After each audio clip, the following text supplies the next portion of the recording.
আমি কিন্তু মাত্র ৩,০০০ টাকার চাকরি করতাম, বা আমার বাবার একটা বাইক ছিল, বাইকটা হচ্ছে 18 বাইক, ডায়ান। এত ঝাংরি বাইক আমি জন্মেও দেখি নাই। স্টার্ট দিই, এখান থেকে যাই 1 কিলো গিয়ে আবার বন্ধ হয়ে যায়, ওখানে গিয়ে আবার এমনে ঝুঁকাই, তেল আছে তাও চলে না।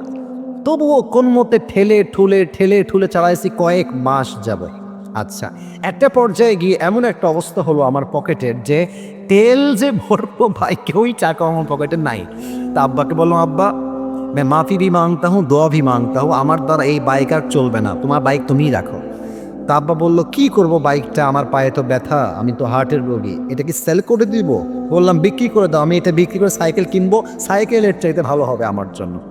তো যাই হোক,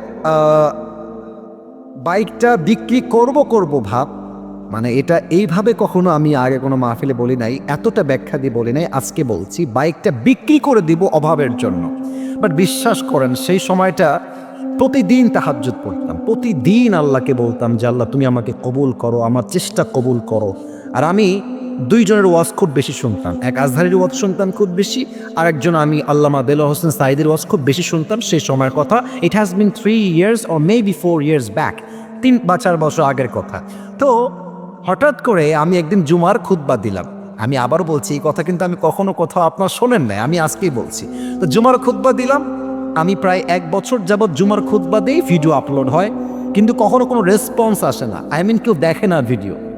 এই 10টা-20টা লাইক পড়ে, 2-1জন কমেন্ট করে মাশাআল্লাহ, আমি তাতেই খুশি, আলহামদুলিল্লাহ, 2-1জন দেখলে আমার জন্য এনাফ, বা আমার খুশি কারণ হয়ে যাবে। তো আমার মনে আছে, হঠাৎ করে একটা ভিডিও আপলোড হলো আমাকে নিয়ে, মাশাআল্লাহ, ভিডিওর টপিক খুব ভালো ছিল, লাখ লাখ রিচ হয়ে গেল একদিনেই, মনে করেন যে 10-20 লাখ মানুষ দেখে ফেললো সেই ওয়াজটা। পরে মিডিয়ার থেকে আমাকে কল দেওয়া হলো যে আপনি জুমা পড়ান কোথায়, আমরা আপনার ভিডিও রেকর্ড করব। তো অনেক বড় একটা মিডিয়া আমাকে বললো যে আপনার ভিডিও একটা আপলোড দিব, আপনি ইনশাআল্লাহ অনেক দূর যাবেন, আপনার জন্য অনেক বেশি কাজ আসবে, আপনি কাজ করতে পারেন আপনার দাওয়াতি ফিল্ডে। তো একটা মাহফিল করলাম, মাহফিলটা ছিল পাবনায়। মাহফিল ছিল কোথায়? পাবনায়। তো পাবনায় গেলাম, আমি হলাম 3 নাম্বার বক্তা, দ্বিতীয় বক্তা না, 3 নাম্বার। তো আমাকে যখন ওয়াজে দেওয়া হলো দ্বিতীয় বক্তা, খুবই রাগ, আমার টাইমটা তাকে কেন দেওয়া হচ্ছে, ওকে তো দিয়ে কাজ হবে না, ওকে নামাও, একে দিয়ে কাজ হবে না। এটা 3 বছর আগের কথা, বেশি না, 3 বা 4 বছর আগের কথা। তো আমি ওয়াজ শুরু করলাম, কি বলবো, নিজের কথা বলছি না, বা এটা আল্লাহর রহমত বলছি বলতে পারেন। আমি আধা ঘন্টা ওয়াজ করেছি, প্রত্যেকটা যুবক, আমি নেমে গেছি ওরা উঠে গেছে, মানে এই হুজুরকে আমরা ছাড়বো না, নেমে গেলাম। সেটা আপলোড হলো ইউটিউবে। হঠাৎ করে একদিন আমার বাসা ছিল রাজশাহীতে, রাজশাহীর আমাদের মেইন শহরে বাসা, আমার আব্বা জুমার খতিব এবং আমার আব্বা একটা মাদ্রাসার প্রিন্সিপাল। তো আমি বাইপাস দিয়ে যাচ্ছি বাইক নিয়ে, ভাই আমার কাছে কিছুই নাই, বিশ্বাস করে, না আছে টাকা, আর আমার 2টা সাদা পাঞ্জাবি ছিল, আর আমি যেই জুমার খুতবা দিতাম, জুব্বা যে পরবো, জুব্বাও ছিল না ভালো। আমার বন্ধু থেকে জুব্বা ধার নিয়ে আসতাম, যে বন্ধু দে, জুব্বাটা পরে মাহফিল করব বা একটু দোয়া করব, এই ওয়াজ হবে, আবার তোকে জুব্বা দিয়ে যাব। তো আমি এই অবস্থায় মাহফিলের জন্য বা রাস্তা দিয়ে হাঁটতেছি, তো হঠাৎ করে আমার কাছে একটা কল আসলো, বললো আপনি কি আবরারুল হক আসিফ বলছেন? এটা অনেক আগের কথা, আমার ক্যারিয়ার কিন্তু শুরু হয় না। বললাম জি ভাইয়া, আমি আবরারুল হক আসিফ বলছি। আপনি কে?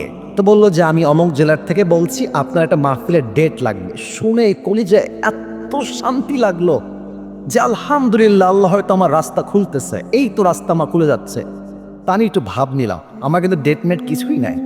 বললাম বললাম ও আচ্ছা, ডেট নিবেন কবে, আমাকে কিন্তু দেখতে হবে ভাই।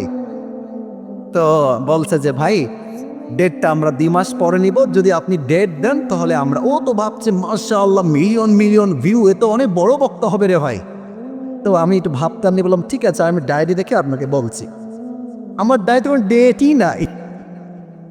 তো যাই হোক, পরে সে বললো যে ভাই ডেট কি আছে, ডেট কি হবে, আমি নিজেই, আমার তো ডেট লাগবে রে ভাই। আমি কল দিয়ে বললাম ভাই হ্যাঁ অমুক তারিখের ডেট হতে পারে, আপনি ডেটটা নেবেন? তো বলছে অবশ্যই নিব। তো বলছে যে ভাই আপনার হাদিয়া কত? আমি তো জীবনে হাদিয়াই নিই না, হাদিয়া কত বলবো। এখন বলছি যে ভাইয়া, হাদিয়া আসলে বলা যাবে না, আপনি বলেন যে আপনি আমাকে কত দিবেন। তো আমার বেতন কিন্তু ভাই মাত্র 3,000 টাকা, এবং 3,000 টাকা এত কম আমার জন্য, বাইকের তেল ভরতে আমার 3,000 টাকা শেষ হয়ে যায়, খাবো কি আর পরবো কি। তো আমার ভাই বলছে যে আপনি একটু বললে আমার জন্য খুব ভালো হয়। তো আমি বললাম যে আপনাদের গত বছরে কে আসছিল? বলছে অমুক একজন বক্তা আসলো, কয় টাকা দিয়েছেন? বলছে 20,000 টাকা দিয়েছি। 20, মনে বলছি 20,000 টাকা। আর ওকে বলছি ভাই এটা কোনো টাকা হইল? আচ্ছা যাই হোক, অনেক কথাবার্তা বলে সে বললো ঠিক আছে, আপনাকে আমরা 25,000 টাকা দিব, গাড়ি ভাড়া সব কিছু মিলিয়ে, খাওয়া দাওয়া মিলিয়ে, থাকা সহ 25,000 টাকা আমি আপনাকে দিব। তো বললাম দিব বললেই তো হবে না ভাইজান, আপনাকে তাকে অ্যাডভান্স করতে হবে, না আমি প্রোগ্রামটা কনফার্ম মনে করব কেমন করে? তো বলছে ঠিক আছে ভাই, আপনি আপনার নাম্বারটা আমাকে দেন, আমি আপনাকে 5,000 টাকা অ্যাডভান্স করছি। আমি বললাম ইয়ার ইয়ে তো মেরি রাস্তা খুল গিয়া মাশাআল্লাহ। তো বলছে ঠিক আছে আমি আপনাকে দিচ্ছি, নাম্বারটা আমাকে পাঠান। তো নাম্বার দিলাম, 3 দিন কোনো খবর নাই। মনটা আবার খারাপ, জানলা ডেটটাকে তো পাবোই না। তো 3 দিন পরে আবার আমার ভাই কল দিয়ে বলছে প্রিয় ভাই আপনাকে তো আমি টাকা দিব, বাট আমি টাকা তুলতে পারি নাই এলাকার থেকে, তাই টাকাটা দিতে পারি নাই। তো মার্শাল্লাহ সবাই আমাকে টাকা দিয়ে দিয়েছে, আপনার নাম্বারে আমি এখনই টাকা পাঠাচ্ছি। তা আমাকে ওই প্রথম মাহফিলের জন্য 5,000 টাকা অ্যাডভান্স দেওয়া এবং 5,000 টাকায় আমি আমার আব্বা আম্মাকে দিয়ে দিয়েছি।